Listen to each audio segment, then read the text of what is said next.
In 1996, a murder occurred in the United States that shook the entire country. 6-year-old JonBenét Ramsey was found dead in the basement of her parents' home. The tragedy took place on Christmas night and left numerous unanswered questions that the investigation has yet to resolve. One of the key players in this story is the little girl's parents, John and Patricia Ramsey, who have been both the main suspects in the crime and have profited from their daughter's death.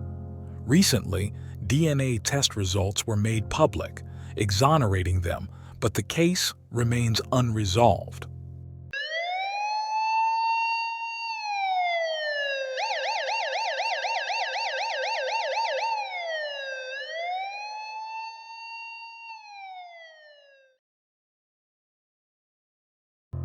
The Christmas evening of December 25, 1996, will forever be etched in the memories of the residents of Boulder, Colorado. JonBenét Ramsey, the daughter of wealthy computer company owner John Ramsey and his wife Patricia, went to celebrate Christmas with friends in the company of her parents.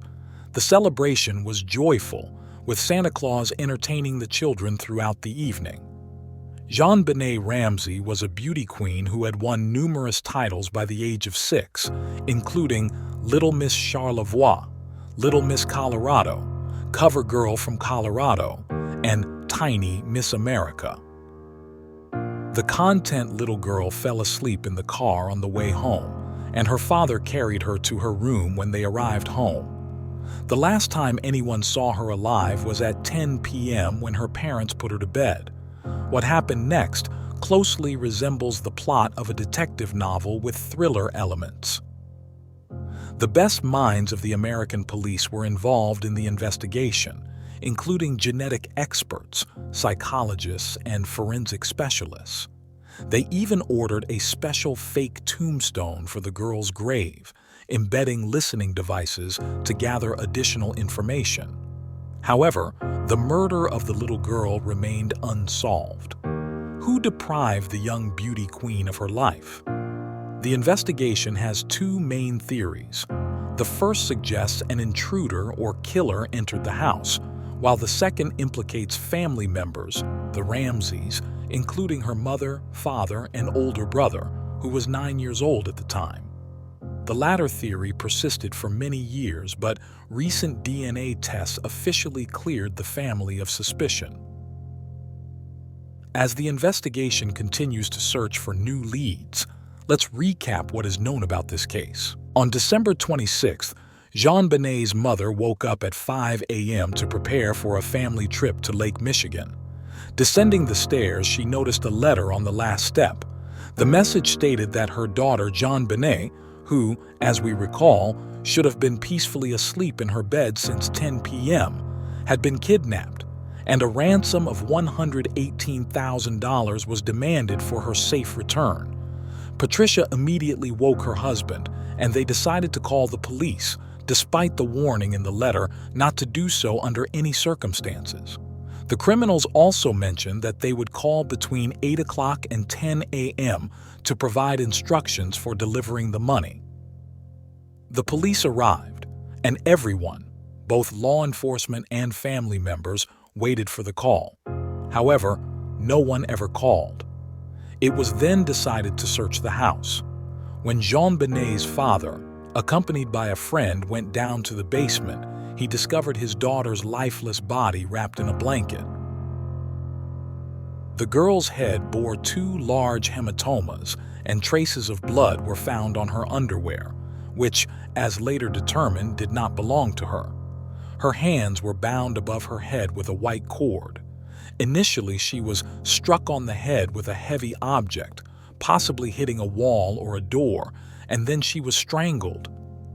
Certainly, the police mishandled the case from the beginning, a fact they later acknowledged. The house was not thoroughly searched, and when they finally decided to inspect it, it was John's friend, not law enforcement, who accompanied him to the basement. As a result, crucial evidence may have been lost, and the chances of solving the crime based on hot leads dwindled to 0. 2 theories emerged regarding what happened. An intruder broke into the house. It remained to be determined whether this person was acquainted with the girl or a stranger. The girl's parents were involved in the murder. Upon learning of the suspicions against them, the affluent couple promptly hired top-notch lawyers. Following their advice, John and Patricia steadfastly refused to provide written statements, which the investigators hoped would yield insights from psychological experts. There exists a methodology that can fairly accurately discern truth from lies in written witness statements. The subsequent actions of the girl's mother and father also raised questions. They declined further questioning and asserted that they had already shared all relevant information with the investigators during unofficial conversations. But why were the parents initially suspected in the first place? In this story, there are many peculiarities, most of which are related to the parents' behavior. For instance, they claim that they undressed their daughter before bedtime and let her hair down. However, when JonBenét was found, she was wearing a festive dress and her hair was styled in 2 ponytails, one at the back of her head and another on top, where laurel wreath leaves were stuck. Does this mean they lied? There's no answer. During the autopsy, undigested pineapple pieces were discovered in the girl's stomach, indicating that she had eaten approximately 4 hours before her death. According to her parents, JonBenét's last meal was during the celebration around 8 p.m. So, how did the pineapple end up in her stomach? No answer. Interestingly, police found this fruit in the family's refrigerator. Some windows and doors in the house were left unlocked overnight. Why didn't the parents secure the home? Perhaps they unlocked the doors after the tragedy occurred to confuse the investigation. Not long before the incident, Patricia and John had distributed keys to their residence to various people, friends, relatives, and household staff, supposedly so they could watch over the house during the owner's upcoming vacation. Another somewhat suspicious fact. When Patricia wrote text for handwriting analysis, she intentionally altered her handwriting. Why did she do that? No answer. Why? Initially, the investigation explored the theory that the father was the killer. It was speculated that in a fit of anger, John was on antidepressants, he accidentally struck the girl's head against something, believed she had died, and then staged her murder to appear as if committed by an intruder. There were also allegations that he engaged in sexual acts with his daughter, but this was also unconfirmed. As for the kidnapper's note, it was determined that it had been prepared in advance using a typewriter. Authorities searched everywhere they could, inside the house, the office, and John Ramsey's garages, but found no such device. The police faced accusations of fixating on the parents' guilt and failing to explore other theories. Even within the investigative team, there were disagreements. Some focused on the family's involvement, while others insisted on an intruder theory. The latter group believed that the intruder entered the house through a basement window that had been broken earlier. Additionally, a smeared shoe print was found on the window.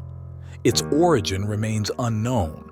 None of the family members wore such shoes. JonBenét Ramsey was buried not in Boulder, but in Atlanta, Georgia, where her family had previously lived. Sometime after the murder, the Ramseys decided to move back to Atlanta. JonBenét's mother expressed missing her little girl. In light of this, investigators planned an operation to gather additional information. They assumed that the parents would visit their daughter's grave within a few days of arriving in Atlanta and might discuss the murder there. Perhaps new details would emerge from their conversation. A fake tombstone, an exact replica of the real one, was ordered and equipped with listening devices. Surveillance was set up near the grave. However, to the police's surprise, upon arriving in the city, the parents didn't even consider visiting their daughter's grave. Instead, they went shopping, tended to household matters, and didn't plan a cemetery visit. The plan ultimately failed. A boy who happened to pass by the grave accidentally shifted the fake tombstone, and his mother promptly reported it to the cemetery administration. The operation had to be abandoned amid scandal. For a long time, the case remained open and then closed, with no clarity emerging. Journalists sensationalized it, publishing dozens of articles about the murder and new investigative details, although many of these were simply false. The public was left uncertain about whom to believe. The girl's parents appeared on television shows, gave interviews, and even released a book titled Death of Innocence, supposedly revealing everything they knew about their daughter's murder and presenting their own versions of what happened. Steve Thomas, the investigator working on the case, also published a book about it. However, none of these publications brought society any closer to unraveling this heinous crime. Finally, in 2008, something unprecedented occurred. A former teacher named John Mark confessed to JonBenét's murder. At the time, he was living in Thailand, and he was extradited to the United States to confirm or refute his guilt. Carr claimed that he was in love with the girl, had a relationship with her, and later drugged her, accidentally leading to her death. After verifying his statements, it was revealed that he was lying, although the reasons for his self-incrimination were never established. By the time Carr confessed, JonBenét's mother had already passed away from ovarian cancer at the age of 49. In 2008, DNA analysis revealed that the blood found on JonBenét's clothing did not belong to any of her relatives. The accusations against the family were dropped, but there are still people who firmly believe that the parents were involved in the girl's murder. As it turns out, the blood belongs to an unknown male.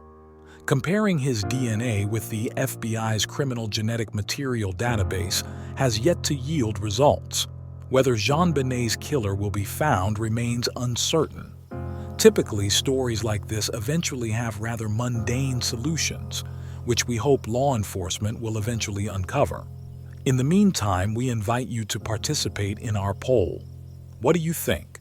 Is the brother innocent, and can beauty pageants play a fateful role in a child's life?